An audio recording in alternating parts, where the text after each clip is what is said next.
Big Bang video, I've been getting an increased amount of messages from Muslims. And no, they are not death threats or any kind of aggressive or insulting messages this time. Instead, they are trying to bring to my attention that the Big Bang theory, as it is explained and accepted by scientists today, was revealed in their holy book, the Quran, 1400 years ago before the theory even existed. And they argue this by bringing certain verses in the Quran which, interpreted correctly, they say, clearly describe the Big Bang cosmological model.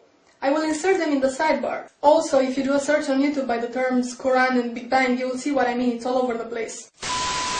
Now, I'm not gonna argue and dissect them simply because, well, one, my arguments would just basically say, yo, look, them verses have nothing to do with the Big Bang. To which the responses would be, oh yeah, they do, and this can go on forever. And two, because you can read them for yourselves. I mean, the claim that these verses have any scientific merit to them is as ridiculous as putting a miniskirt on a sumo wrestler and calling it a ballerina. No. He's just wrong. So instead, I'm just gonna ask one question to the Muslims making this claim. And not just this claim, because you see, while most Christian creationists try to negate science altogether, going, evolution? Where? Big Bang? Never happened. But no, Muslims have a different approach. They go, it's all here in my book, man. See this verse here? This is what it really means. You got pawn, motherfucker. Allahu Akbar. So my question is this. If the Quran really predicted modern scientific theories, such as Big Bang and evolution, then why didn't you Muslims come up with those theories ages ago?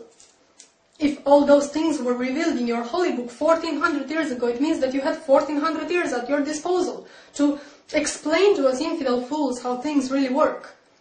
But you didn't, did you? It was only after the Big Bang theory was worldwide accepted by the scientific community that you decided to claim, well, Allah said it first. And same goes with evolution. So, why? I'm just asking.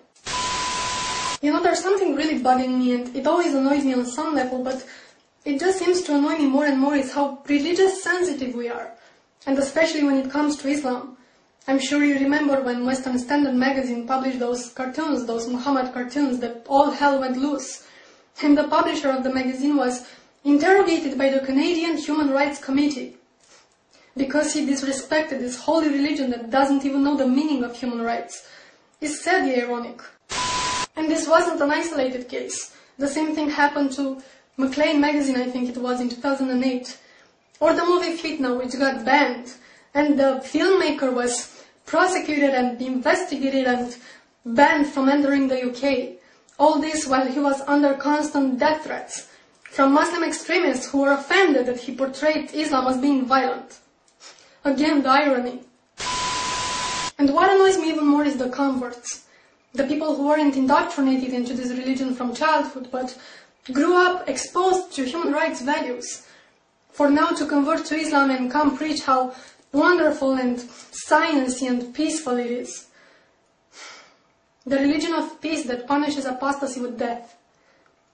Oh, how great it is to live in the Western society and get all religious sensitive and offended when a particular dogma is criticized. Do you know that 1/3 of the world doesn't even have religious freedom? And it's not a coincidence that those countries are so populated they account for almost 70% of the world population. Let me say this again. 70% of the world population doesn't have religious freedom. You will have to look at the calendar and see what year it is, and ask yourself, what the fuck?